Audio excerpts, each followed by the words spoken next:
அஸ்ஸலாமு அலைக்கும் வரஹ்மத்துல்லாஹி தஆலா வபரகாத்துஹு. புனிதமிக்க இந்த ரமலானுடைய மாதத்தை அடைய செய்த அல்லாஹ்வுக்கு எல்லா புகழும் உரித்தாகட்டுமாகுக.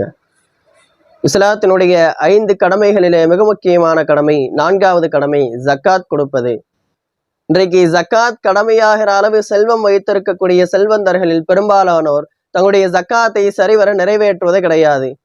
அல்லாஹு தாலா குர்ஆனிலே அகீமுஸ் ஸலாத்த தொழுகையை நிலைநாட்டுங்கள் என்று சொன்னதற்கு பின்னால் வாத்து ஜக்காத்தை கொடுங்கள் என்றுதான் சொல்லுகிறான். ஜக்காத் என்பது அந்த அளவிற்கு மிக முக்கியமான ஒன்று. ஜக்காத் என்பது நம்முடைய செல்வங்களிலே இருக்கக்கூடிய கசடாகும். அந்த கசடைத்தான் மார்க்கம் வருடா வருடம் சரிவர வெளியேற்றுவதற்கு ஏவுகிறது. ஆனால் நம்மவர்களிலே பலருக்கும் ஜக்காத் கொடுப்பதற்கு மிக வருத்தமாக இருக்கிறது. சிலர் நானும் ஜக்காத் கொடுக்கிறேன் என்ற பெயருக்கு இன்றைக்கு கடை வீதிகளிலே சென்று பார்த்தால் ஜக்காத் சேலை, ஜக்காத் வேட்டி சட்டை என்றெல்லாம் மிக மட்டமான பொருட்களை, துணிகளை வைத்து வியாபாரம் செய்து கொண்டிருக்கிறார்கள்.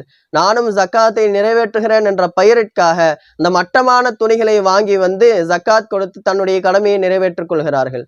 ஆனால் இது உண்மையான ஜக்காத்தாக ஒருபோதும் ஆகாது. மார்க்கம் எப்படி வரையறுத்து தந்திருக்கிறதோ அந்த வரையறைப்படி ஆலிம்களிடத்திலே சென்று நம்முடைய செல்வத்தினுடைய கணக்கு வழக்குகளை காட்டி நாம் எவ்வளவு ஜக்காத் தர வேண்டுமோ அந்த அளவு தொகையை ஜக்காத் தந்தால் மட்டுமே நம்முடைய ஜக்காத் நிறைவேறும். நாம் ஜக்காத்தை நிறைவேற்றியவர்களாக ஆகுவோம்.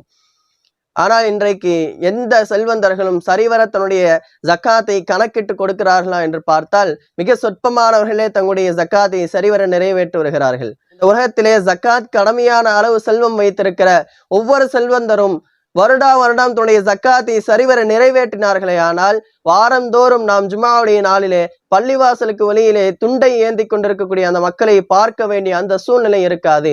உலகத்திலே யாரும் யாரிடமும் கையேந்த கூடாது என்பதற்காகத்தான் அல்லாஹு தாலா இந்த ஜக்காத்தை கடமையாக்கி இருக்கிறான். எனவே இந்த மார்க்கம் நம்மீது கடமையாக்கிய இந்த ஜக்காத்தை சரிவர நிறைவேற்றி இறைவனுடைய திருப்பொருத்தத்தை பெறக்கூடிய நல்லடியார்களாக அல்லாஹ் தாலா நம் அனைவரையும் ஆக்கிருள்வானாக. ஆகிரு தஅவானா அல்ஹம்துலில்லாஹி ரப்பில் ஆலமீன். அஸ்ஸலாமு அலைக்கும் வரஹ்மத்துல்லாஹி தஆலா வபரகாத்துஹு.